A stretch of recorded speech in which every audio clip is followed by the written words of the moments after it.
All right, what's good with my terrible internet connection? Hey man, if you guys ever have a chance to get Google Fiber and not Spectrum, get it. Oh man, what's good, people? Let me say what's up to everybody in the room. I am so excited, man. Chill Noob in the building right out the bat with the yo. What's up, Chillville? How you doing, brother? Hey, Chill. Just so you know, Chillville. Terence Crawford is the #1 pound-for-pound fighter in the world. I am rooting for Terence Crawford to beat Canelo Alvarez, and I am praying that Terence Crawford comes back down to 154 and fights Jermall Charlo. I want I want Terence Crawford to win this fight. And matter of fact, I'm putting a lot of little of my grudges to the side, and I'm going to forgive past behavior and past performances and shit like that. And I'm even going to root for Devin Haney, man. I think I'm rooting for Brian Norman Jr., but seriously, man, I think Devin Haney's going to pull one off, bro. I have a suspicion that Devin is going to pull that fight off, man. I have a suspicion. Thank you so much, man. Appreciate y'all, man. What's going on? Control LaGru said, happy Thursday, family. Salute. Thank you, brother. Shout out to you, man. Happy Thursday, man.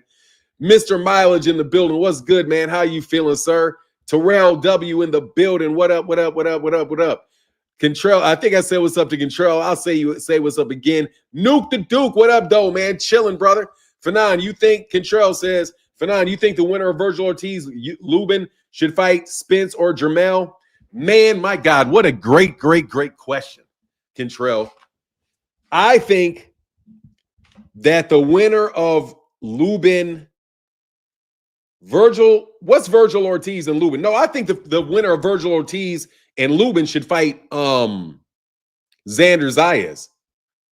I want to see him fight Xander Zayas because Virgil Ortiz and Lubin, yeah, is Xander Zayas because those guys can go fight for the WBO. Yeah, that's what I want to see. I want to see Lubin get a shot. I want to see them fight Xander Zayas because the big matchup for Virgil Ortiz, I mean, Xander Zayas is a really good fight, man. I want to see Virgil and Xander Zayas fight because they're talking all that shit. That'd be a good way to get a good little Puerto Rican, get a good Puerto Rican rivalry going, Charlo would beat the crap out of Bud. Canelo beats them both. Viva la Mexico. What's up, man? 2 cents in the building, man. Control said, why the change of heart? Because I have to be nicer in my life, Control.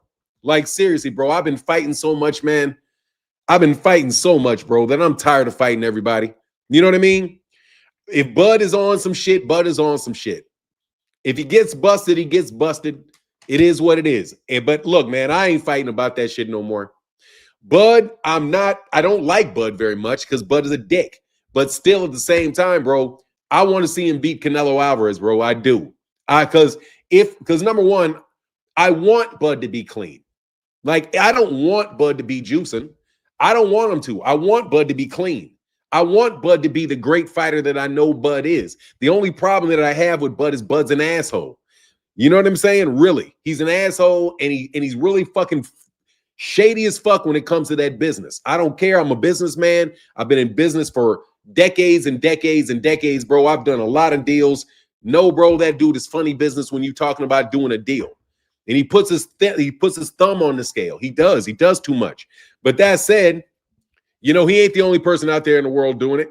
So, it is what it is. Hey, Jay Mills, I owe you a phone call today, bro. Jay Mills said, let's go, Errol. Let's go, Mel. Lions down, man down, Lions only. Let's get it, bro. Let's get that fight because that brings excitement to the sport, bro. Melvin Poston Jr., what up, man? When Spence returns, it's going to be lit. Yes, sir. Oh, hey, by the way, all super chats are going to my child's law school. It's going to my child's law school tuition, bro. Jesus Christ, that shit's expensive. So if y'all feel like helping an old man get his daughter through law school, put something in the super chat, bro. Put something in the Cash App. I'm gonna be out here rattling chains, bro, for college for law school tuition, bro. I'm about here rattling claims. Call me Death Road. I don't want Canelo to lose, especially to Bud. Well, look, man, I fucks with Canelo. I really do. Jameson Chill said, I got you tomorrow, bro. Hey, thank you. No, Jameson Chill, you guys be helping me, man. But I'm just telling you, man, I appreciate y'all, bro. Jay Mills in the building said, respect Martin, but F Bud and all he stands for. Now, don't get me wrong. I know that you guys are going to be fuck Bud forever. And I hold nothing against anybody that's like fuck Bud. Really and truly. Because in a certain way, dude, I am definitely fuck Steve So Cold Nelson. I'm definitely fuck Bomac. I'm definitely fuck Bernie the boxer. Fuck everyone. Fuck all three of them niggas. And Jermell Herring. All of them niggas was acting funny with me, bro. I didn't appreciate none of that shit. He literally looked Pope versus Madmarov. I'm just saying, like, look, bro, tell me I'm not down with them niggas. I'm not. They not down with me. I'm not down with them, bro. Even though I kind of think we're in the same crew. You know what I mean? Kind of in a certain sense, we're in the same crew because we're See, this is my problem with Bud. Bud, we run the Midwest, man. We run the Midwest, bro. Bernie the bottom, I can't stand, dude. Yeah, hey, I appreciate you for joining Team Crawford. Chillville, look, bro, that dude can fight his ass off, dog. I cannot lie, bro. The dude can fight his ass off. He can fight his ass off, Chillville. You know he can fight his ass off. I'm not going to get on the wrong side of a dude that can fight his ass off. You know what I'm saying? The dude can fight his ass off. He can really, really, really fight his ass off. That dude got some fucking hands, okay? Yes, he does. One thing that nigga can do for sure, that nigga can fight. Jay Mill said, but he cheats better. Look, man, I'm not saying this nigga ain't putting his thumb on that scale. But, you know, it is what it is. I guess Boots whipped Canelo's ass since Cool Boy Steph talking about he got Canelo winning the fight. No, look, Ken Charlo grew. They all black. They supporting Bud because ain't nobody. Hey, look, most people are not going to. A lot of black people are not going to pick the Mexican unless they don't like the black guy. Okay? So he's going to, Steve Nelson probably also likes his fighting style better. You know what I mean? Hey, Chillville said he doesn't cheat more than Canelo. There you go. Nah, Chill. Look, man, I'm riding with your dude. I'm riding with your dude for this fight. I'm riding with Terence Crawford for this fight to prove that I'm an adult. I wish y'all could come together in Boxing Talk community. Let me tell you something. This is the Boxing Talk community, and we are together. I wish y'all could come together in the Boxing Talk community. Look, man, before my muscles get fatigued, let me answer this question for you. The Boxing Talk community is not meant to get along because you need people that like one fighter and you need people that like the other fighter. It's just a fact. So the people are always going to argue. If you're not arguing, then there really is no conversation that's going to take place. It's a good thing that people are arguing about boxing. It's a terrific thing that people are arguing about boxing. The problem is, I ain't putting no money on Bud. Yeah, the debates, the conversations are needed. It's an important thing. The problem is when people just lie. You know what I mean?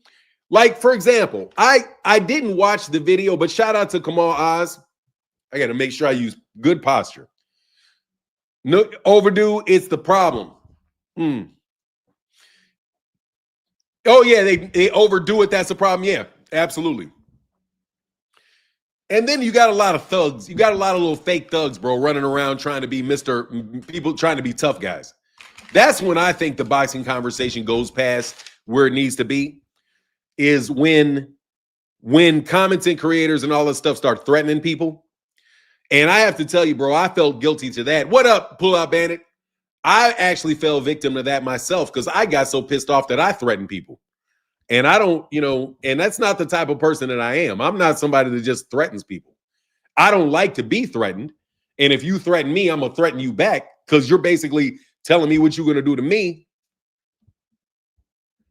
Alexis, off topic, but can I give an MH recommendation? Absolutely. Absolutely, you can. Absolutely, you can, man. We working too, by the way. We're recording one on Raja Jackson. The next MH Blackwell video is going to be on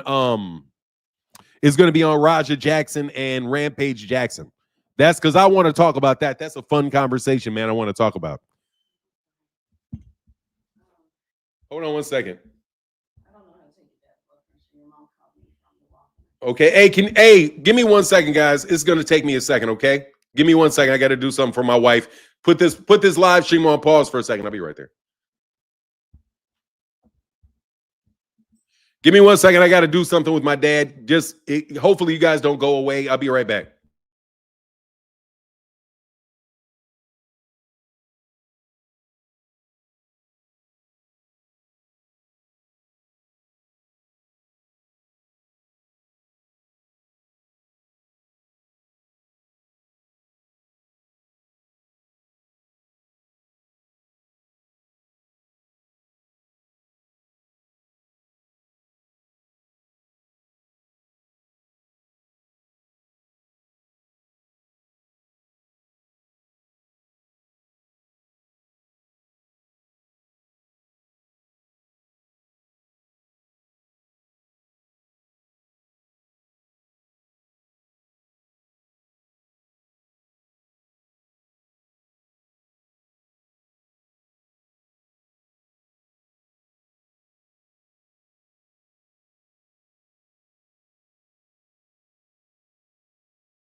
Sorry about that, y'all. Oh, man. Where was I, man? Sorry about that. I had to take my father's blood pressure real fast. So I had to go on pause, man. Every time Bud punch Canelo going to laugh at him. He going to be laughing a lot. Kentrell LeGrew said every time Bud punch Canelo going to laugh at him. He going to be a giggling son of a gun then because he definitely going to get hit. Bud isn't going to be able to hurt or hold off Canelo for 12 rounds. I see it getting ugly for Bud. Did you guys hear what Errol predicted for the fight? Errol said he's going to be out of there in 10 or 11 rounds. He said Bud's power is real for sure. But Errol said that he thinks that Bud's going to be out of there in 10 or 11 rounds, man. 10 or 11 rounds.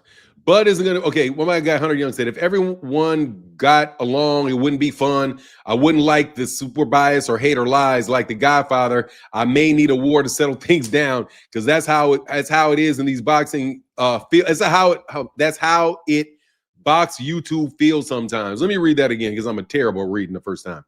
If everyone got along, it wouldn't be fun. I don't like the super bias or hate or lies. Like The Godfather, I may need a war to settle things down because that's how it is in how these boxing YouTube streets feel sometimes. Yeah, man, I understand that feeling, man. I really do. Alexis in the building. What's up? He said, Mahida Hassan Jubilee. This would be interesting to get your live reaction since Mehdi is known as the debating expert. Maybe Friday evening. Let me see. I've never heard of him.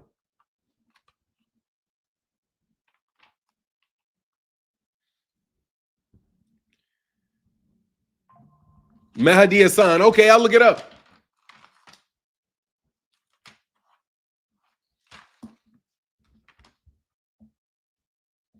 Canelo, Bud ain't GGG, man, and Canelo ain't Madmarov. I understand that. Nah, I mess up my typing. No, seriously, man. I should read slower, man. I'm not very good at reading. I mess up a lot when I read out loud.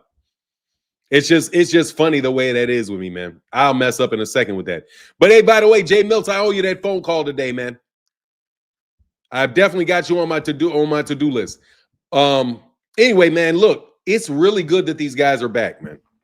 It is really good that these guys are back, man. Really good that Jermell is acting like this. Really good that Jermell is talking like this. And the beautiful thing about it is these are all fights that can absolutely positively happen. Yes, sir, Jay Mills. I'm not forgetting. I'm not going to forget you. I am not going to forget you. I just got a lot of stuff going on, man. As you see, like I had to get some, because my father had a couple strokes. So he's got dementia, and it's kind of, I can't lie, man. It's kind of rough, man. It's kind of rough right now. So if I forget about you or if I get kind of off track, please forgive me.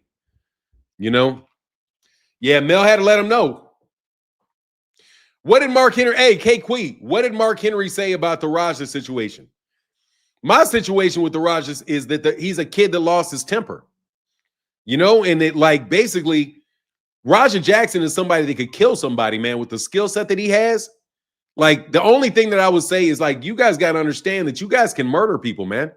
And you got to be real respect. You got to be real careful with them hands. But he basically had some guy that was a lot bigger than him, a big old dude that did that. He didn't have to do that, man. He didn't have to slam that dude down there. And those punches were way over the top. He knew the guy was defenseless. And he tried to jump on him. He's knocked out. He tried to hit him again when he was defenseless. So no, bro, that is a immaturity problem on Raja Jackson's part. Some people talk about it as if it's a problem with his father. But I don't know what you can do, man, about that, man. You just got to make sure that you teach these guys, look, man, this is for the ring. You can't go beating up people or hitting people and doing this stuff outside the ring, because, man, it's just not, first of all, it's not a fair fight. But for him to jump in there and do that to that wrestler, man, that's ego, that's anger, that's immaturity, that's embarrassment. He's probably really embarrassed. You know what I mean? Like, you got to be really careful when you embarrass people because you don't know what people are going to do if you embarrass them. Really, you do not know what people will do if you embarrass them. Because embarrassment, man, people want revenge for embarrassment, man. If you ain't ever noticed, man, that's why I'm saying, like, I'm surprised that don't get more heat are these comedians. But that's what happened to Chris Rock. Chris Rock took a joke too far, and Will Smith smacked the shit out of him. Bankhead said, I don't know why he blaming it on Rampage. He was helping his daughter move into college. Because they're saying basically the thing is that you are a reflection of your father. You're a reflection of your family. And Rampage Jackson obviously taught this kid to fight. Did he teach him how to control his anger? But at the same time, bro, that kid is 25, man. That's a 25-year-old man. That's a 25-year-old man. And look, man, you can't be with your kids 24/7, and you're not responsible for everything your kids do. You know what I mean? But Rampage Jackson probably got a lot of haters just period that just don't like Rampage Jackson. So they're going to use it to try to run down. Rampage said he got bond money for all his kids since they ain't going to college. What is that? Rampage said he got bond money for all his kids since they ain't going to college. Oh, that's Mel. So because they're going to wind up being in jail. I don't even know, but honestly, man, did Rampage Jackson raise his son? I don't know if Rampage Jackson raised his son, like raised him in the house, because he wasn't married to his mother. So I'm sure for a period of time that Rampage Jackson did not raise his kid or was not around his son for some periods of time. So who knows, man, really why, but they're going to blame it on the father. Just like, people that if they're if your family does, I'm sure there's a lot of people that got rid of like, what's those serial killers, Pete? Those serial killers and shit. Hey, man, thank you, Jay Miltz. I'm going to say Jay Miltz. Prayers for comfort for your dad and strength to you. Thank you, man. Appreciate you, sir. Man, it's really nice when he's comfortable and he's like happy. But man, it is amazing amount of work, man. It's like it's really not easy, man. Like when Birdie got shot for embarrassing Boogaloo. Oh, like what is that? What is that? What is Birdie got shot for embarrassing Boogaloo? I don't know what that reference is, but I'll tell you right now, that's a surefire way to have somebody fight you if you embarrass them. Embarrassment is probably one of the number one or number two causes of death. Like you above the rim. Oh, okay. Like for example, bro. Yeah, you got like Birdie got shot for embarrassing Bugalo above the rim. Okay, thanks. I never saw that movie. I didn't see that movie. Nah, I gotta check it out. Did you guys ever see the Mac? Y'all seen the Mac? The movie The Mac? When that said your bitch show, the one with the pimp said your bitch shows me. That was embarrassment, dog. She embarrassed that dude. And that dude want to kill everybody, bro, because he got embarrassed.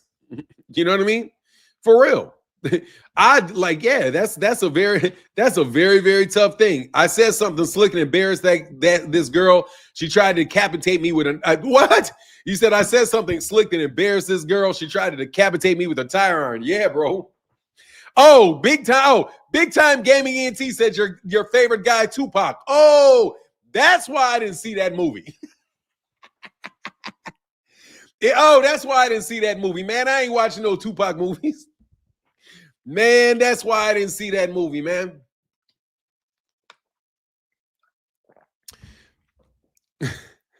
They say now we can handle us like gentlemen, or we can get into some old gangster shit. Yeah, that's the truth, bro. Pretty Tony, yeah. Dog, Pretty Tony got hot. And then when the dude giggled at him, he pulled his thing out. Yeah. Hilarious, bro. Hilarious, dog. Hilarious. You know, man, them dudes get embarrassed. They get mad, bro. And they'll hold on to that shit forever and ever. That's why these dudes, like, do you see the one guy, like, even these dudes be losing boxing matches. Like Devin got embarrassed. I'm not going to go in on Devin. I usually would. At the time that you, pretty Tony, you better stick yourself. Hey, look, man. You say you ain't no pimp. You just a rest haven for hoes. Hilarious, bro. Hilarious. Never forget Rick. Yeah. Yeah, man. That shit was a good movie, bro. That was a good movie. That's funny. I don't get to see enough good movies, man. I really don't get to see enough good movies, man. Man. Anyway, so Devin embarrassed because he shit himself. He did. He's not going to get past that. I'm surprised that the media more people do not put out the fact that he defecated himself. You got to wear some pads up underneath that shit or something. Man, that shit's hilarious, bro. Anyway, man, let me put a link in the chat in case anybody want to holler about anything, man. About anything.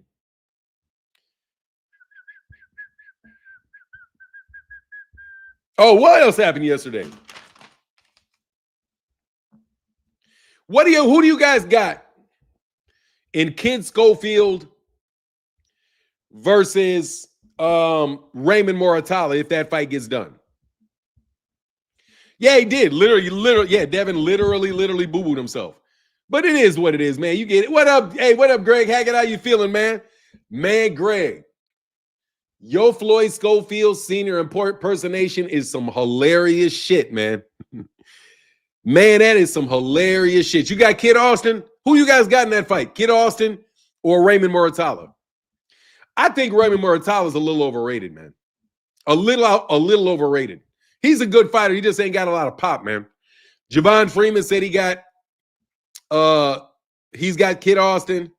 Bank Hayes, I don't have a horse in that race. See? No, for real. I'm hoping the Kid Schofield wins. We needed another American champion. The Kid, Texas repping hard. That's what's up. Jameson Childress said, I got Kid by split decision. Kid Austin for sure. That's what's up. Okay, Cass is supporting Kid Austin. The reason I asked that question, I want to know if you guys were holding, whether or not you guys were holding his father against him. You know, kind of like Devin. I've been holding, I ain't gonna lie, bro. Oh, what up, man? Greg Cash App. What up, Greg? What's the deal, Nah? How you feel? Man, I'm good, man. Just going through it, old aging parents, shit like that. Yeah, man. Blessings to your family, man. Thank you, bro. What's on your mind, man? No, I heard you talking about Schofield and Muratalo. I think that's a good fight. Um, but I feel like Schofield got the momentum right now with the knockout. So I think even though Muratalo is pretty good with the skills, you know what I mean? I don't I mean, I think that's the fight Schofield need though to really say he really there because Muratalo is young, strong, good. He got pretty good skills. I don't think he the best defensively, but I think he's solid. So, Right. eh, so if Schofield was to beat Muratalo and beat him convincingly, I think he got some room to argue. You know what I mean? Yeah, absolutely, man. Absolutely. But you think he pull it off? Yeah, I think he could pull it off. I think he in good headspace right now. I think he just real what's the word? Confident. He real confident right Yeah, now. he's looking good off that Tevin fight. He should be. Yeah, and the fact that Muratalo fought Tev and basically like had a close one with him, like you know what I mean. I think he a little on the downside, you know what I mean. So I think Schofield could take advantage of that if he do the right thing. Yeah, absolutely, man. I like the little kid. I like the kid, man. That shit, that goddamn impersonation of yours, that shit is fucking hilarious, dog. You even Funny got as the hair shit. twisted shit in there, man. Hey, man, let me get your thoughts on a couple other things, man. While you standing up, or while we got a legit boxing expert in the building. Xander Zayas and Erickson Lubin. Not. Yeah, I'm sorry, Xander Zayas and Virgil Ortiz. yeah, And that those guys, you got one guy that said, like, I like what Virgil said, and I like what Xander Zayas said, where Xander's like, you a 27-year-old prospect because he's never won a title. Even though he's obviously a contender, not a prospect. And then Virgil says to Xander, yeah, you're a champion, but you were gifted a belt. You never really fought anybody. So that's the fight that I'm right. looking forward to seeing those guys come together on, man, and seeing that because that's that big Puerto Rican Mexican rivalry, man. I think that'll be a real big fight, man. And whoever wins that shit will really come out in a good situation, man. What's your take on the whole Xander? If you're familiar with it, what's your take on that Xander Zayas and Virgil Ortiz?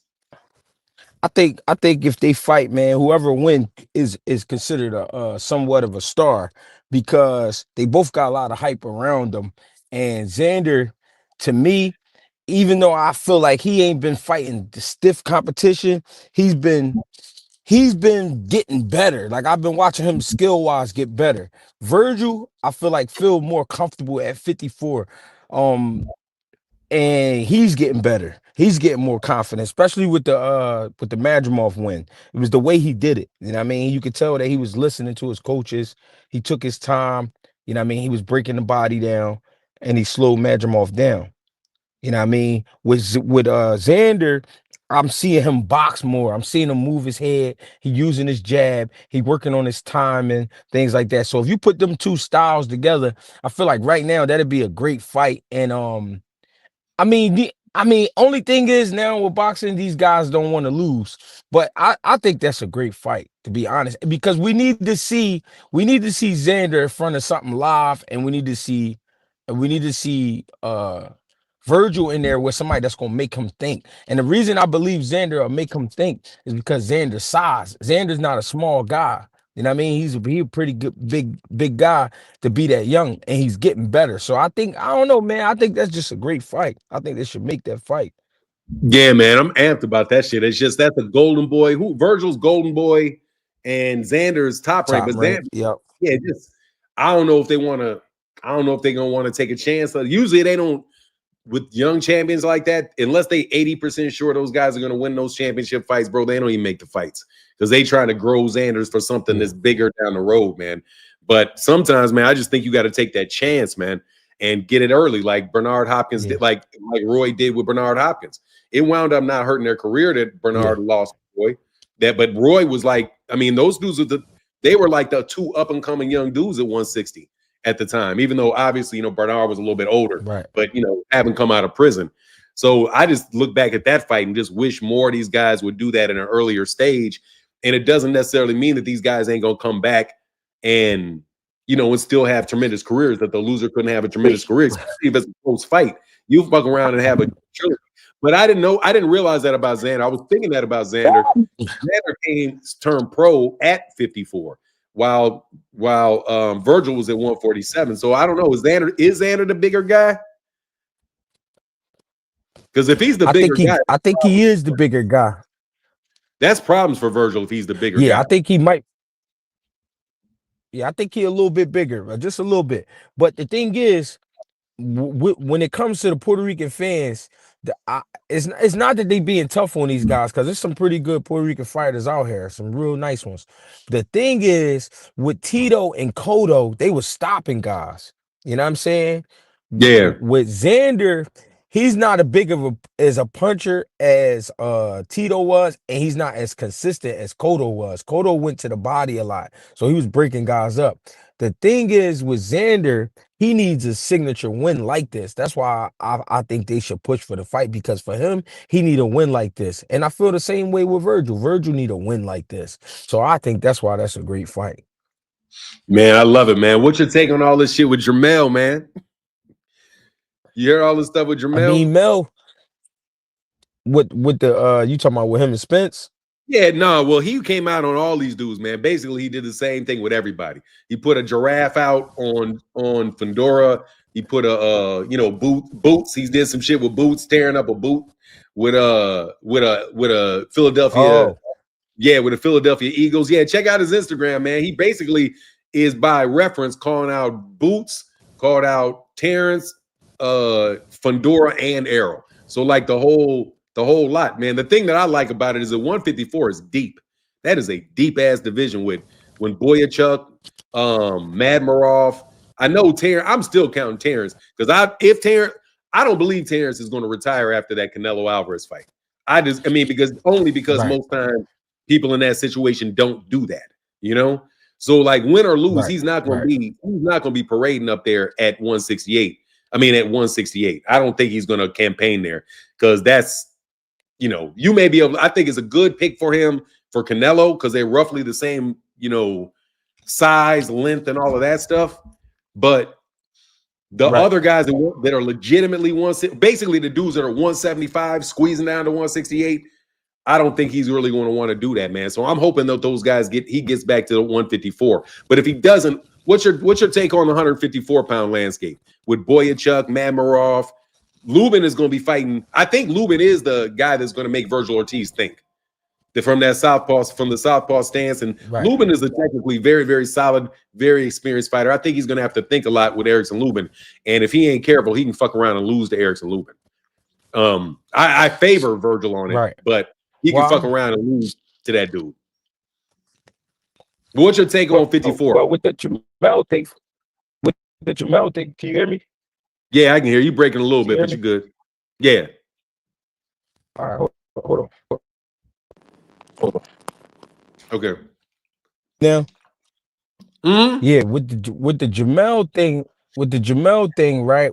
I love that energy because that's what the game missing. Yeah, he not picking on guys. If you saying he called out all these guys or he refereed to calling them out or whatever, that's what the game is missing. Where guys like, I'll fight all these dudes. Like, I don't care. Plus, I've said this. I said that Jermell is the true king at 154 because he was the only one that went through what he went through at 54, lost the titles, won them back.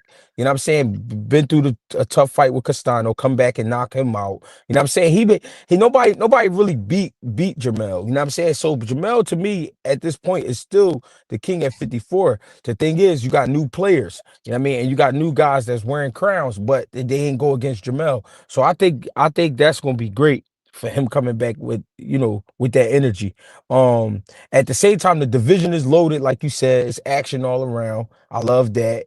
And Virgil and Lubin, I think is a good fight, but I think Virgil is confident with Lubin because what people know about Lubin is you can get Lubin to trade with you. If you get Lubin to trade with you, that leaves openings for you to land your shit. So I think that's why guys they willing to fight Lubin. Yeah, Lubin is like at this point in time, Lubin's a gatekeeper. But I think he's a high level gatekeeper, though. I think he's not like a washed up fighter. He's not somebody that's just easy money that you can put some young boy in there and just get some money off of. But somebody like Virgil Ortiz just so, I say this, man, you can tell me if this is right or wrong, but the way that it looks to me like is when you have like a black American black fighter that's kind of more slick, you know, doing angles, kind of, you know, the kind of slick black American style, and you got a real aggressive American style, Mexican style, that unless you got like a grade A black fighter with that style, they're gonna have a problem with a grade A Mexican with that style, because their shit is more like they just break you down over time, and just with the aggression and the pressure. So I just always feel like if somebody in a black American got to be really, really up there to fuck with a really, really top level Mexican. And we got enough of them, but when you a B level with that style, man, they'll break you the fuck down and get them dudes the fuck up out of there, man. So like, it's just where is Erickson Lubin? Because Erickson Lubin obviously has some holes in his defense, the way he was getting touched up by Fundora, even though Fundora being so damn big. I don't even understand how these dudes prepare for a dude like that. You know, that's just such a freaking nature type of thing. What's your take on Fundora and these guys with Fundora? Fundora, I mean, is the toughest task at 54 because he seems to be getting better. He seems to be understanding he's actually taller than everybody. I'm saying that because in the beginning, when we first got hip to him, he was in there just fighting dudes. You know what I mean? Now you see him using his jab. He broke down Tim Tszyu a lot easier this fight. You know what I mean? A lot smarter. And yeah, he had one up on him, but still you could tell he was in the gym working on his style. I feel like Fundora is he's gonna do good, but he's gonna go out bad. The reason I'm saying that because he's too big to get away. Like he can try to keep you away, but he's too big to try to get out every time. So he's gonna have to fight you at some point. And all of those wars that he's gonna go through is one day is gonna end up bad for him. He already got knocked out, but I'm saying it's gonna look bad.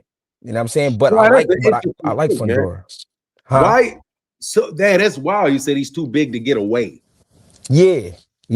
So, like, explain that. Yeah, I'm just saying elaborate on that a little bit, man. Because it seems like he's be able to keep you at range with the jab. But you're saying sometimes they're gonna get in there and he's not gonna be having enough room to get back. So a guy who's mentally in a state where I'm trying to knock you out, that means he's going forward. That's Fundora's mentality. I want to beat you up. He looks like a nice kid. He acts like a nice kid, but in the ring, he's a nasty person. It's tough to change your mind that quick. Meaning, all right, you saying to yourself, I'm gonna go ahead and knock this guy out, or I'm gonna start pressing him. It's hard to be defensive at the same time. That's something that you got to work on. You know what I'm saying? I'm not saying he don't work on it, but I'm just saying that's something you got to work on to say, I'm gonna let these punches go, but I'm gonna make sure I slip or I roll or I take a step back. Tony, like James Tony's that right. That one right there with that fighting in the pocket like that. Right. That's what I'm saying. So because his mission is to try to hurt you and knock you out, he's going to get stuck in there a lot of times. With them legs being so long, it's going to be harder for him to get out. He's not going to be. You ever see how Floyd to touch a guy with a right hand and roll out, or he'll take a half step back real quick off of the right hand? Yeah. Fundora's reaction time isn't that quick. You know what I'm saying? So, and I'm not saying it has to be, but what I'm saying is because he's that big and because of his mentality, he's going to get stuck in wars a lot of times, especially because guys know they can't play with him. You can't go in there and toy with a guy like Fundora. He's too big. You know what I'm saying? And he can punch. So he's going to be in a lot of rumbles that's going to wear and tear on his body, his brain, and things like that. And I just see it going bad for him after a while. You know what I mean? He'll be in some classic fights. He'll make some great money. He'll win some fights. But I think when it's time, it's going to go bad. Like it's going to start looking bad for him. Wow, man, that is an incredible breakdown, Greg. No joke, bro. I see what you're saying, man, because that is basically, it's like when you're a big dude, your feet don't move as fast. This period. No, your feet don't move as fast. That's why Ali started getting hit later in his career, is because he used to have very fast feet. He put on a little extra weight, little age, little out, and all of a sudden he's moving I think Customato said that. He's like, before when he take a step back, he'd be 3 inches away from you. Now he takes a step back, he's only an inch away from you, which means he winds up being in a lot more wars, a lot more drama because of that little lack of agility. Right. Man, what's your take? I'm telling you, quizzing you down, bro. I think you're a brilliant boxing mind, man. Hey, everybody, if anybody want to support it, says Dollar Greg Cash App, bro. This is definitely worth support in the Cash App for my guy Greg, man. And if you put a link to your channel, man, get those people to know about your YouTube channel, man. Damn. So let me quiz you on this 140-pound division, man. What's your take on the 140s, man? Like Gary Antoine. I think Sean going up there. Yeah. I think 140 could be the best division, but they gotta fight. They gotta fight because look, 140 got that back in the day feel to it. Know why? Puello beat Gary Antoine, but then Puello go in there and loses to Matias. Matias lost to Paro, but Africa go in there and make the Paro fight look easy. You know what I'm saying? 140 got that old school feel. Gary Antoine come back and win a title after losing to Puello. You know what I'm saying? So the division is on fire. The problem is they're not making those fights. They keep giving us guys we don't know where they're coming from, or a guy trying to just put on a show. And I get it, but if they start to fight each other, the 4 champions at 140, man, they gonna get it popping. It's gonna be some money. It's gonna be some big money if they get it popping at 140. Yeah, man, that shit is crazy. It's crazy how them weight that 140, 154, 135 look a little scant right now, man. But that's the big monkey, the 800-pound gorilla in the room, bro. What's your take on your boy, Mr. $200 million man, and Lamont Roach? Oh, you talking about Tank? Tank, man. I got a long breakdown on Tank, man. People don't really get what happened to that kid, man. And I be trying to explain it, but people really can't open their brains up to see it. But I mean, he kind of got bred to do this. You know what I'm saying? What he's doing right now, getting ready to fight Jake Paul. When you get stamped by Mayweather, that takes you to another level. And when you a knockout artist, that takes you to another level. So he's on a level these guys are not on, and people are expecting him to act like a fighter who's up and coming. You know what I'm saying? They expected him to act like a contender. He is a champion, and not only that, he a superstar.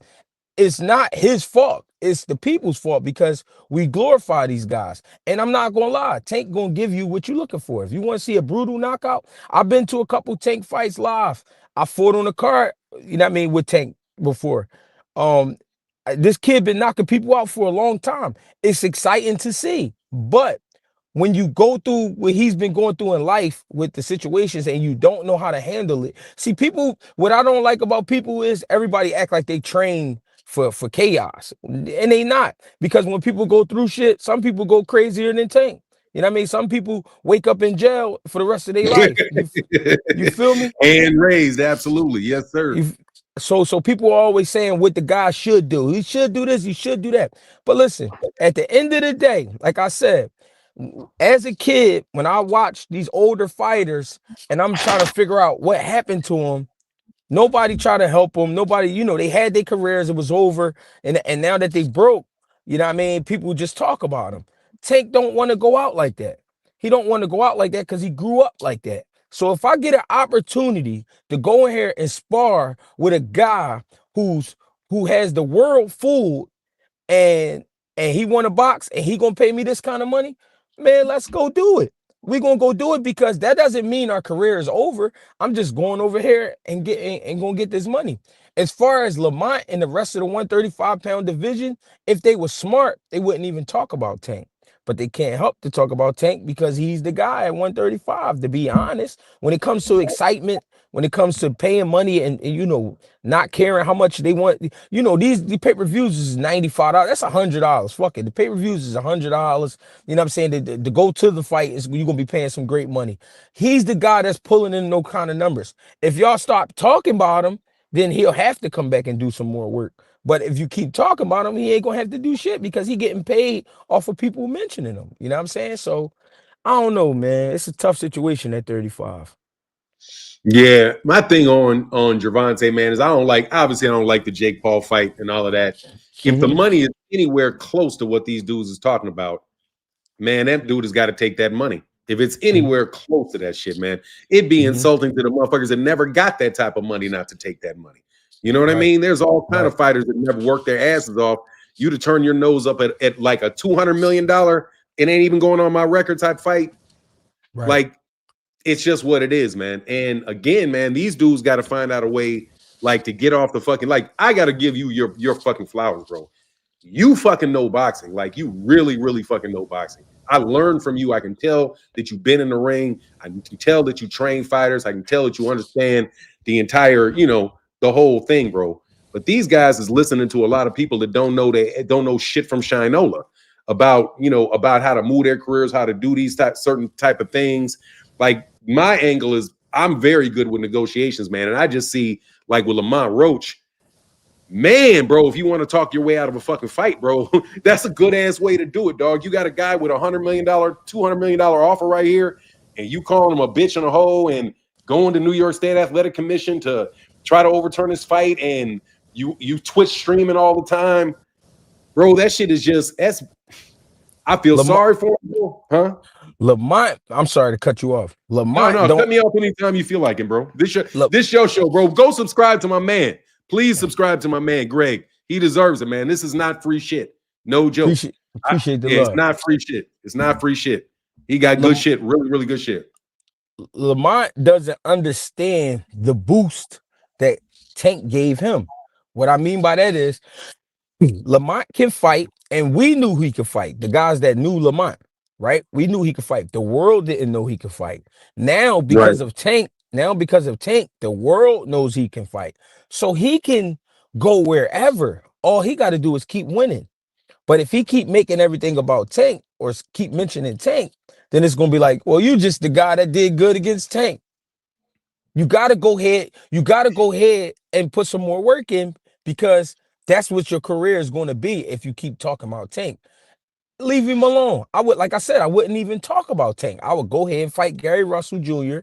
I would go ahead and fight Shakur. I would go ahead and fight whoever it is I could fight, just to keep people understanding, like, no, I really can fight. And then that way you'll become, these people's favorite fighter. You know what I mean? But they can't help themselves. Yeah, man. I would love to see him fight Gary Russell Jr., dog. I don't think he's going to take that fight, dog. Yeah. I think that's a funny matchup for him, man. Gary can fucking fight. Like, all the shit they talking about, Gary got them fucking hands, dog.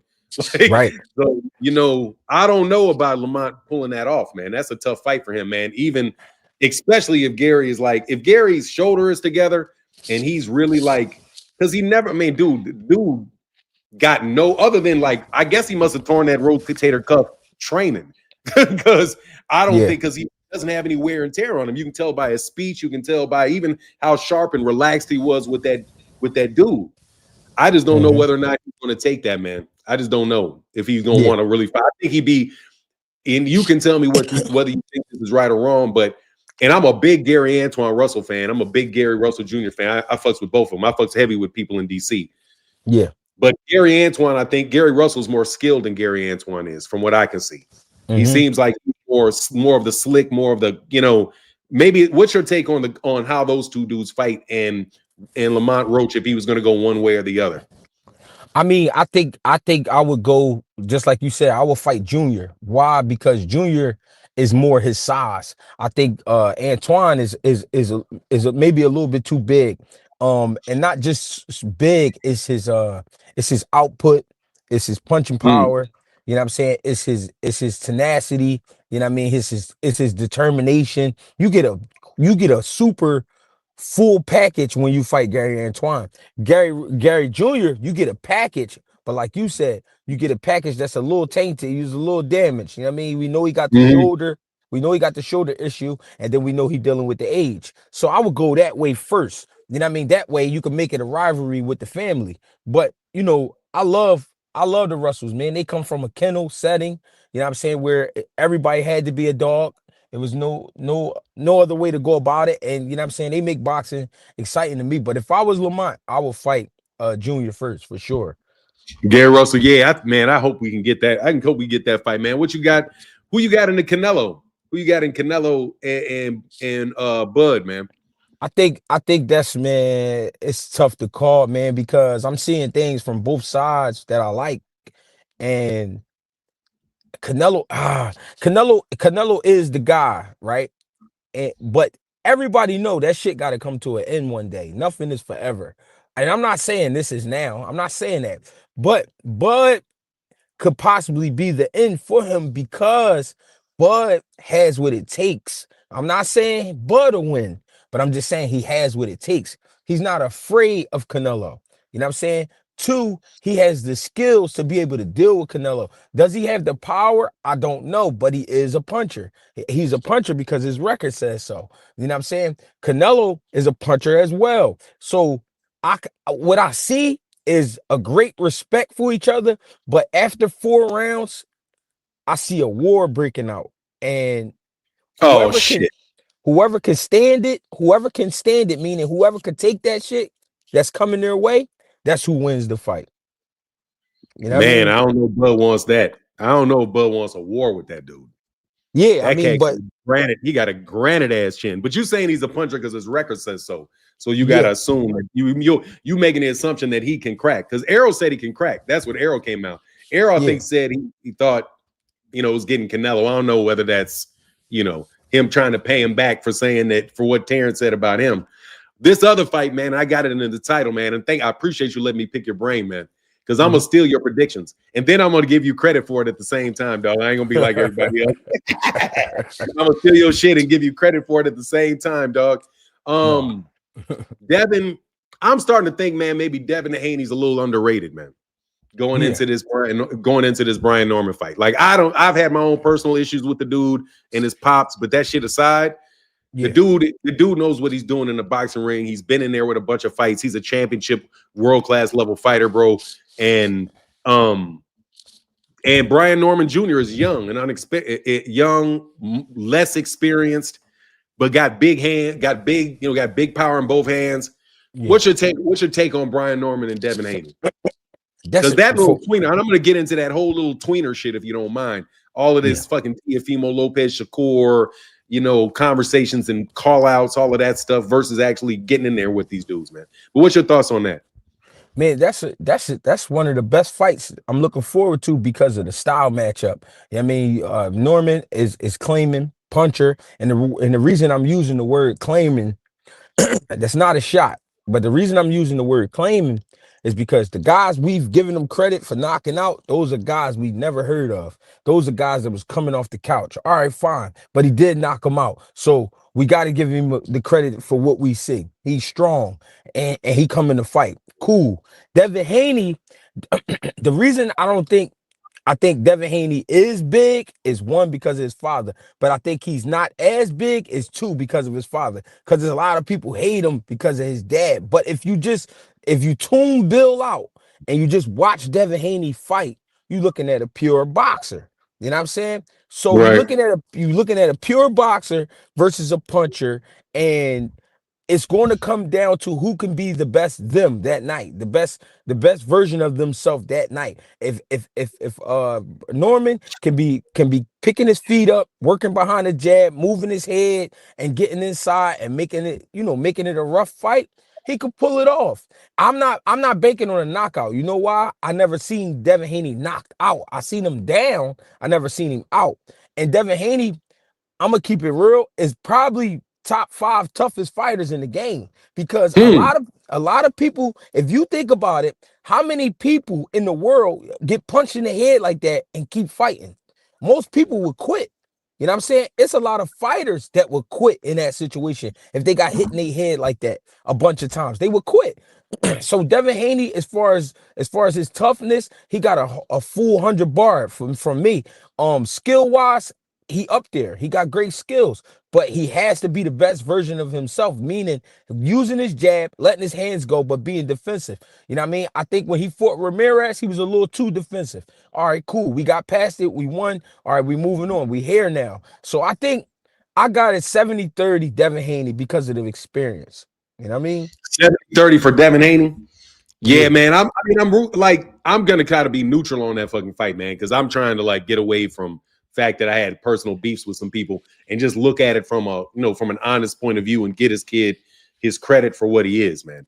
Now Mhm. I ain't buying all of this suing shit, and I don't know if I want to even ask you that type of question because I know that you're more actually in the industry than I am about that lawsuit stuff and all of that, man. But I just think that shit is a real like Bill.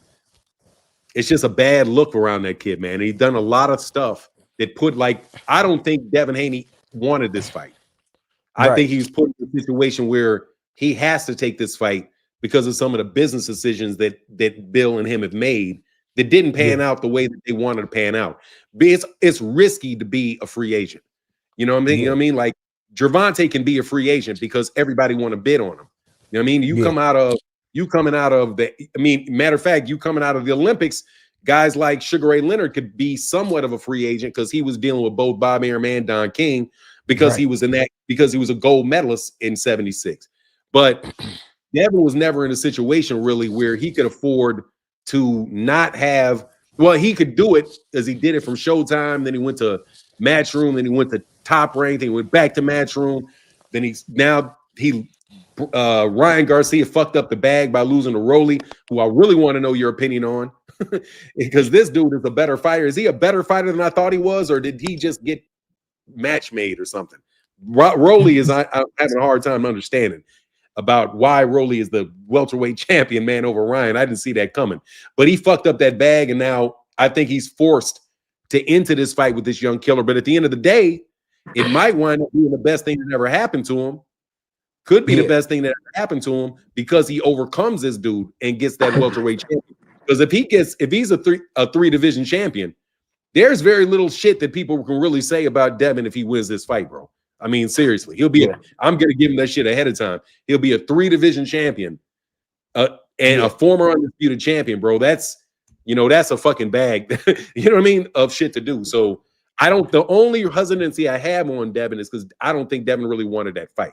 I think that he wanted to do something else. Bill and these guys wanted to do something else, but the money and the people are there. They're not selling tickets. Hold on, let me see my guy. DJ Charm Prince, what's good, man? What's up, family? What's up, Greg? What's up, fam? How you feel? I'm feeling all right, man. I like what Greg Hackett said, but the only thing that I can sit up there and say, I just hope that he don't be gun shy when he fight Norman. Going around that ring because it ain't gonna look good. I just hope he pop his shots. And I mean, I know Devin Haney could take a hit too. You know what I'm saying? Like Greg Hackett said, yeah, I mean, his father is messing up his brain, but he's a good fighter. It's just I don't know if I mean, like Greg Hackett said, it's a wishy-washy situation. But I just hope that Devin Haney just don't be gun shy and give us what we want. Yeah. Hey, for nine, when you said you feel like he being forced to take the fight, I understand. I do understand that, but I think Devin Haney is the kind of dog that understands he has a yard to protect. You know what I'm saying? The Mm. yard, All right. the yard is his name. The reason I'm saying that is Devin Haney took a lot of fights, a lot of guys wouldn't have fuck with. You know what I mean? Right. Like the Lomachenko fight. That's a fight a lot of people wouldn't have fuck with because Lomachenko is very crafty. I think Devin Haney just understands I'm the dog. My dad is the trainer. Whatever he say, I'm going with it because this is why I've done everything I've did in my career. Meaning, and I'm not just talking about his professional career. I'm talking about as a child. You know what I'm Right. saying? All the training he's done, all the people he's been around, you got to take all of that into consideration as an education and take it in the ring and do what you do. If you look at Brian Norman, he's knocked out guys that's not A level. So therefore, is that A level power? It may be. We don't know. But here's the thing. This is a hell of a fight for Norman because Norman has nobody on his record close to a Devin Haney. Skill set Got you. wise, accomplishment wise, none of that. You know what I'm saying? Right. Right. So So when you say forced, I kind of understand, but then at the same time, if you ask me, it was perfect timing because this guy's hot right now, but he ain't the kind of hot where he knocking out world champions. He knocking out dudes we don't know. So he think he hot. You know what? He got a piece of jewelry that'll make me a what, 4 division champion or 3 division champion. I'm gonna go ahead and take that. You know what I'm saying? Not saying he's going to win. I'm just saying because I can't say all the time if somebody's going to win, but I got good chances with this guy because it's shit that he hasn't seen and don't understand about boxing that I know. And he got more work to do than I got. You know what I mean? So Mm-hmm. that's why I say it like Yeah, I that. got you on that one. Yeah. So hey, man, that's giving him his respect for sure, man. I'm just trying to because I'm not gonna fall into this shit where if I just don't like a dude, then I'm gonna be like, oh yeah, this guy's gonna lose and da da da da. I think we walking into a fight. That really, when I look at that turkey card, man, I really do think that that's the best. I mean, that's the best fight on that card. Is him now? David Benavidez fighting Anthony Yard. Man, I'm certainly hoping that he knocks out Anthony Yard, man. Because is that shit over there in Saudi Arabia? I think so. I think Yeah, it I is. think so too. Yeah. Yeah, that David Benavidez. What's your thought on that card? If y'all remember that card? As far as Benavidez and Yard, I think Benavidez does stop Yard. Yeah, I think so too. Within 6 rounds because listen, Yard is a big guy, right? But if you watch Yard got like a nervous energy. Benavidez got that kind of energy, like, man, you know what it is. Let's do it. You know what I'm saying? Yep. If you're not prepared for that volume that he's giving out, that punch volume, you know what I'm saying, then you really over your head. Now, is Anthony Yard a big enough guy to keep him off him? Yes, but do he feel like fighting like that? See, that's the thing people don't understand. When you cross through them ropes, you gotta feel like something. You know what I mean? You gotta feel like I feel like doing this shit tonight. Like you were speaking, like Sorry. no, you good. Like for nine, like you were speaking on earlier, right? About how Mexican style can overwhelm you, right? It can overwhelm you Yeah. if you're not prepared. So That is true. what I'm saying is mentally, you gotta say to yourself, I know I'm getting an award tonight, and I'm okay with it. I'm cool with it. I've been training for it. The thing is, Anthony Yard is more like a pretty boy in the ring. He tried to be slick. You know what I'm saying? And I don't think that works with a Benavidez because he's not giving you time to keep setting up shit. And then now that Benavidez has been fighting at light heavyweight, I think he understands what he has to do with his body. You know what I mean? I got to put more muscle on. I got to get more aggressive because these guys, they are bigger and they are hitting a little harder. So I got to put more pressure on these guys. And I think this is going to be probably the best David Benavidez we've seen. Even though we got some great performances out of him, I think he's saying to himself, I really got to get Anthony Yard because that's going to prove that I'm the guy or one of the guys at light heavyweight. You know what I mean? I think Anthony Yard gonna do good, but I got David Benavidez pushing him back. Was he gonna try to be a slick fighter? We already know that, but can he take David Benavidez punches? Because I don't see it going toe to toe. I really don't. Man, that egg's already been cracked. That's the thing about Anthony Yard. That egg's been cracked a couple times. Yeah. You know? I don't think he gonna press forward. Yeah, because try to who go cracked blow. him? Beterbiev knocked him out. Kovalev knocked him out. Has he been knocked out by anybody else? I just remember Kovalev stopping him, and I remember Beterbiev stopping him.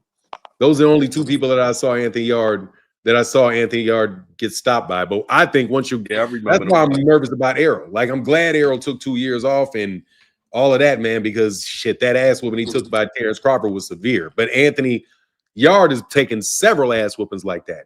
So a third ass whooping like that, and he's not going to sit there because he likes to fight with his hands down low. He fights with his hands down low. I've never really seen him be able to fight on the inside like that.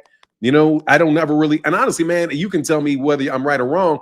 I don't really see a lot of UK fighters really that fight on the inside in a way that is effective as you can be. I'm saying like they will fight on the inside, but they're not as effective as like somebody like a James Toney or somebody or Floyd that can sit there and fight on the inside when they want to, slip shots and all that. I just think Anthony Yard's defense is it's just got too many holes in it, man, and he loads up on his punches a little bit.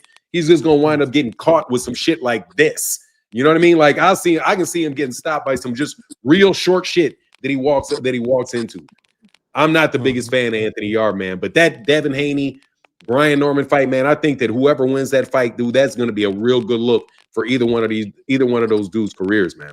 But your boy Jaron, why they hate your boy Jaron, man? Jaron's my personal opinion of Jaron is that's the most talented fighter in the world. That's my personal opinion. I don't see anybody I see that's got the talent that Jaron Ennis has. But and I did hear you speak on this, Greg. I heard you speak on it before about why you re-signed with re-signed with Eddie Hearn. But I just want to know your whole take on, man, why is there so much negativity around a kid that has that much talent? Because you can't tell me that people looking at this dude think that he's scared of Virgil Ortiz. My personal opinion is he'll beat the fucking brakes off Virgil Ortiz. I don't even see that shit I don't see it as a competitive fight. I think Virgil Ortiz is just custom fucking made for that dude. And as long as Jaron Ennis is settled and he's conservative, you know what I mean? Like, I don't, like he's not getting too cute, not doing too much, silly shit. I could see him really breaking down and stopping Virgil Ortiz, dude, in a very fucking ugly way, bro. Because he just got, and it's the hooks this nigga be. I'm sorry, I'm gonna say Nick, but it's the fact that he can hit you so slickly with shit that is so fucking powerful. I don't see him being afraid of Terence. I don't see him being afraid of none of these dudes, man, or any of these dudes, or anybody other than Sebastian with that weird ass fucking 6'5.5" style, really sweating him too much, man, at 154. But what, and that's just my personal opinion. What do you see about the drama around around Jaron, and what's your take on that, man? Just the whole thing. I think it's like when you with a woman and she trying to mold you, or low key mold you in her mind, and she keep trying little shit to get you to do little shit, and you ain't doing what she wants you to do. You know what I'm saying? I'm using that reference because I know it's a lot of men on here, and I know it's a lot of men that been through that. You know what I mean? It's like a manipulation thing, and the manipulation come from everybody think they know boxing after Floyd Mayweather. They think Floyd Mayweather is boxing. No, Floyd Mayweather was Floyd Mayweather, and he did things his way. And I think Boots Ennis is going about it his way, and people don't like it. But what people don't understand, as far as making the fights, these fights are not that easy to make. You know what I'm saying? When you signing contracts in boxing, when you fighting on a small level, you go from signing one piece of paper. When the levels go up, you might sign 3 pieces of paper.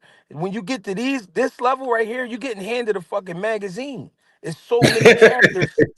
Real shit. Yeah, It's so many chapters. It's so many chapters that you got to read through because they be trying to slide little slick shit in there, or they be trying to have these weird terms, and you be like, "No, I'm not doing that shit." Like, you know what I mean?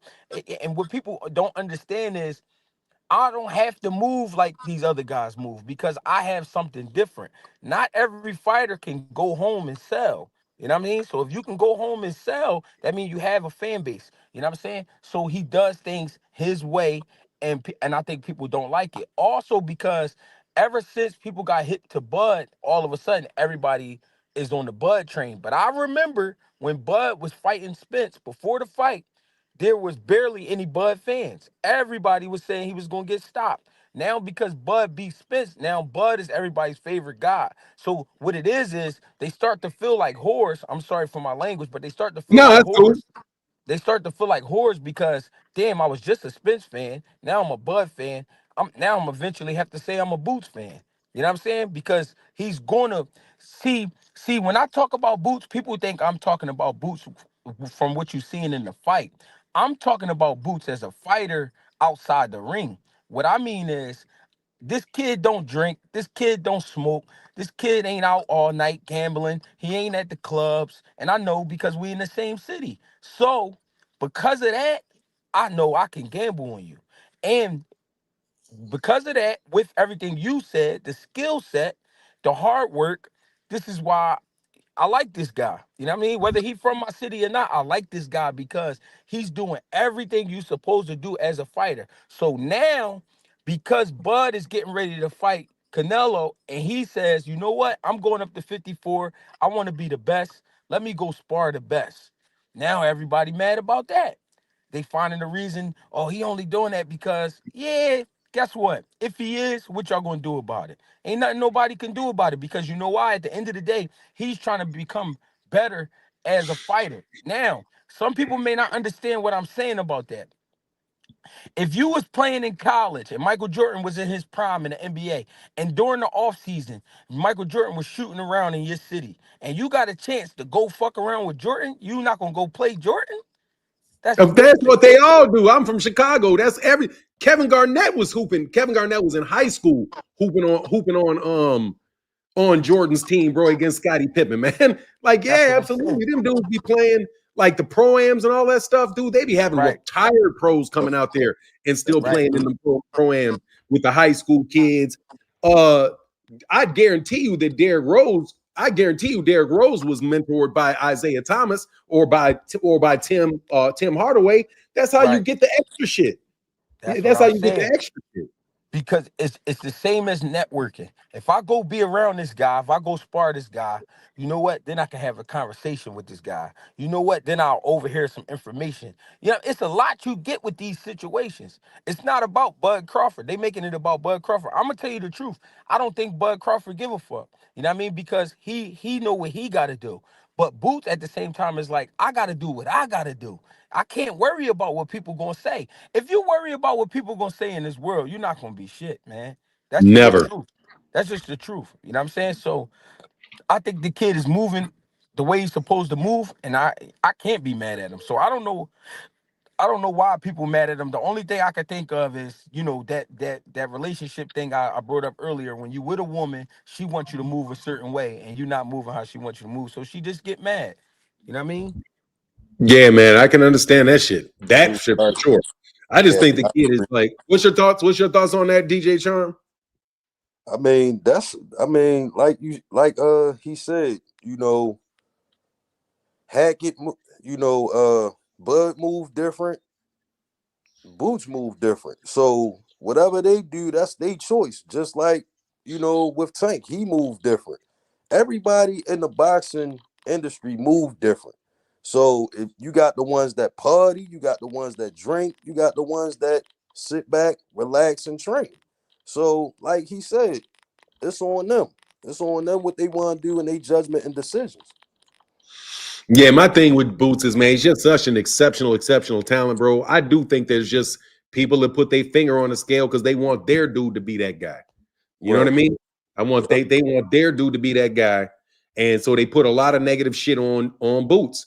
I listened to that whole conversation about when Boots, like, they said that Boots was gonna in between the David Abination fight and the Errol Spence Jr. fight, there was some conversation that was had with Bozy and a YouTube channel and Steven Espinoza, and this whole conversation going on around.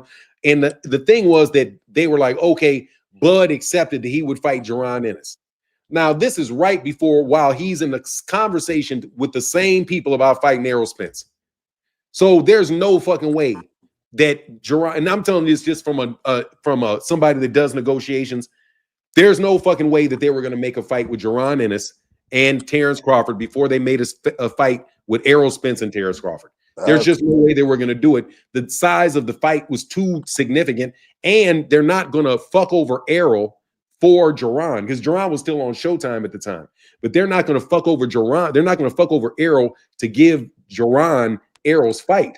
So the whole conversation was nothing but a big, long conversation about nothing that led to conversations. But what it resulted in was this idea that Jaron Ennis didn't want to fight Terence, which was silly because Jaron was not in the position to fight Terence, because for years it was Errol Spence Jr. and Terence. That's what everybody was asking for. But when after the fight's over, they want to rewind time and stick Jaron Ennis's name in there like he was really being seriously considered for a Terence Crawford fight.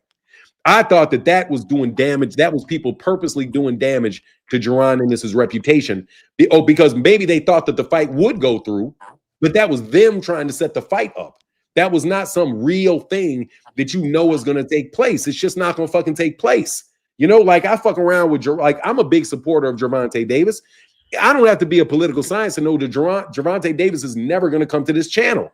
He will never be on this channel, bro, because of the levels that he's at, the things that he's doing. That's just not realistic, bro. So if I was to sit there and saying, oh yeah, I'm calling up Gervonta's going to be on the show, but oh, he flaked out. No, bro, he didn't flake out, bro. I'm just not fucking Stephen A. Smith. You know what I'm saying? That's the type of dude that he's going to be talking to. So with Errol and Terence, I just thought that really started off some fucked up shit around Jaron, because then it allowed them, once they had one duck, because they called that a duck, then they build on it with other shit like Virgil Ortiz and Brian Norman Sr. saying something. I fucks with Brian Norman Sr., so I'm not trying to disrespect Brian Norman Sr., but it's ludicrous for you to think that Jaron Ennis moved up from 147 to 154 to avoid Brian Norman Jr. That shit's just fucking ludicrous. It's just ludicrous, bro. Did you see the guy? Look how long he's been at the weight class. He's got 30 fights. I think most of them shits was at 150. Some of them were at 154. The other ones were 147. Eventually, the kid has to move up. He got his unit, because you and I talked about it. You wanted Jaron to move up to 154 earlier, and my take was, man, I'd love to see him get undisputed. Undisputed didn't happen, but he got his unification fight, and he moves on. So if you look at what he did, that's what you're supposed to do. He unified the fight. He stayed in that weight division. All the smoke is at 154. You can't tell me people are wanting to see Jaron beat Rolly. I mean, that's a death match, man. That ain't no, I mean, that's a death match right there. That is not a competitive fight, bro, between Jaron Ennis and Rolly Romero or fucking Mario Barrios.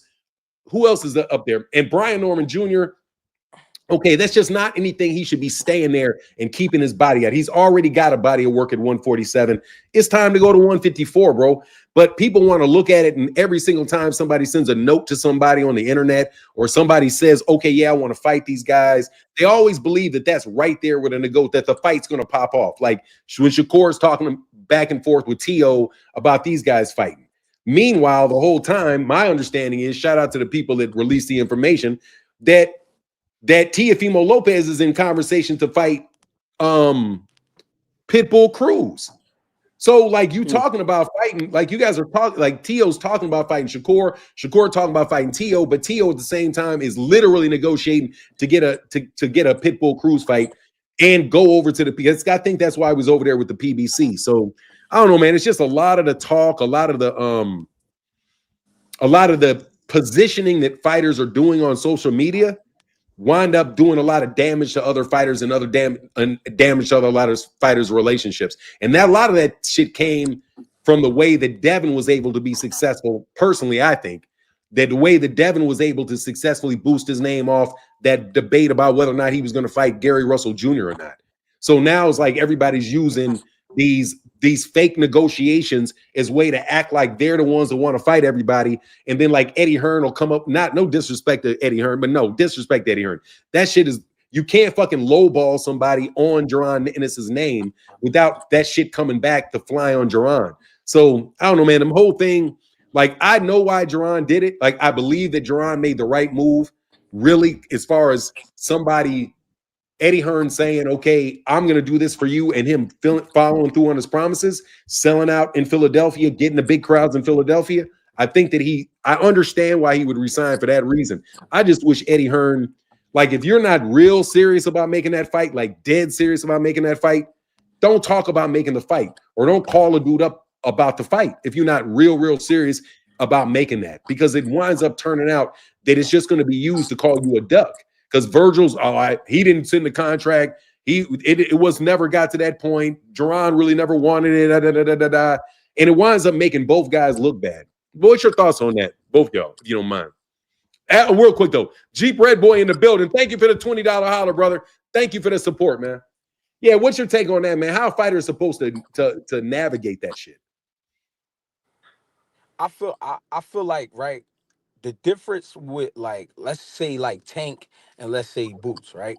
Tank, when you get it again, I'm gonna say this again. When you get a stamp from a Mayweather, like when you under his banner, people always gonna be looking for you. When you go out there and you knock people out, it's like, all right, you already locked in on Tank. We know Tank.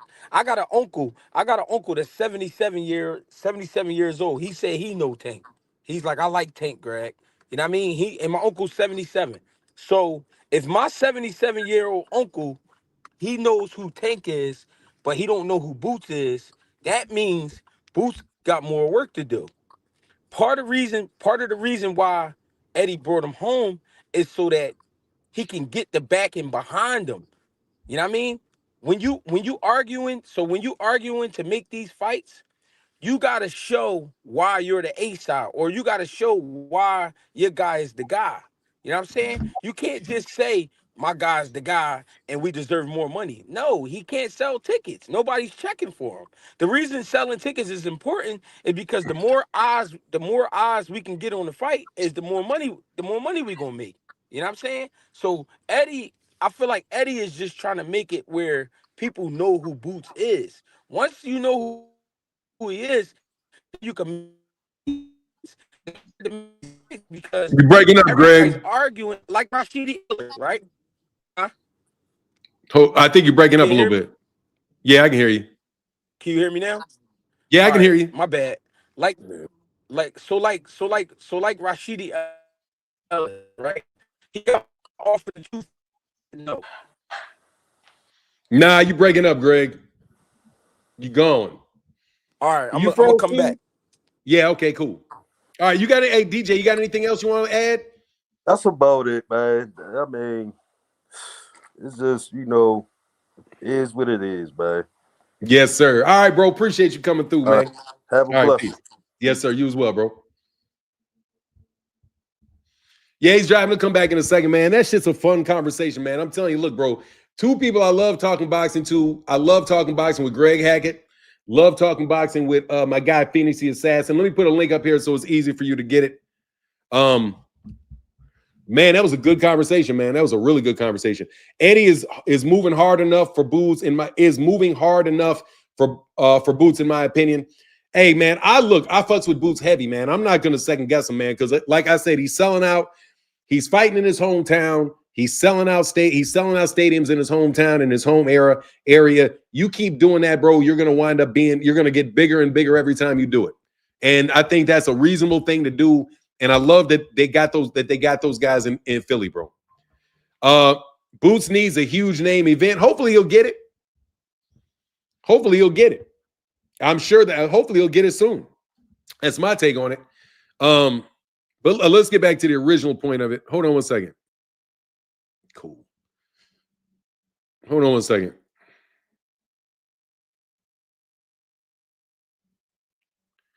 I'm good. Okay, yeah. It's going to be hard for Eddie to get Boots big fights. Boots doesn't want to mess with Turkey, so money is tight. Well, if Boots doesn't want to mess with Turkey, hey, my salute, bro. Salute for opponents. Lucky me, Kennels. I'm not really taking. Hey, brother, I'm not taking a lot of calls. I'm waiting on somebody else. I'm waiting on somebody to come back up. What's good, man? What's going on for now? I'm chilling, brother. What's on your mind, man? Hey, I wanted to join that conversation y'all was having. I just wanted to say that, Boots, it just seemed like this is like the biggest highlight of his career of being in a sparring match with Canelo. And that's not a good Why look. would you say that? Because this is like a big highlight. Everybody talking about Boots right now. He don't really get talked about too much. Besides for the YouTubers. I mean, I'm a Outside YouTuber, bro, of so you got YouTube, to he don't talk to get me talked about. about too much. I mean, okay, so. No, I'm just saying, like, this is a highlight for his career. Now, what he has to do is fight somebody. He don't really have a big name. I'm not saying Boots is ducking, and I'm not saying he's scared of anyone. I just think he need a big name. That's Okay. All right, man. Appreciate you. All right, thank you. Yep.